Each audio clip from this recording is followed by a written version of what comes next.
দেন, আপনার জন্য এত ইয়ে কেন হয়েছে? সঞ্জয়কে কবে থেকে অনুপবাবু অনুপবাবু অনুভব একটু দাঁড়িয়ে যান, দাঁড়িয়ে যান, পড়ে যাবেন, পড়ে যাবেন, দাঁড়িয়ে যান, বলে দিতে কি হচ্ছে? সঞ্জয়কে কবে থেকে চিনতেন? পড়ে যাবেন, পড়ে যাবেন, কবে থেকে চিনতেন?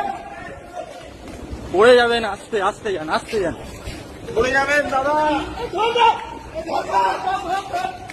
পড়ে যাবেন, আস্তে আস্তে আস্তে আস্তে আস্তে আস্তে নিচে নিচে নিচে নিচে হ্যালো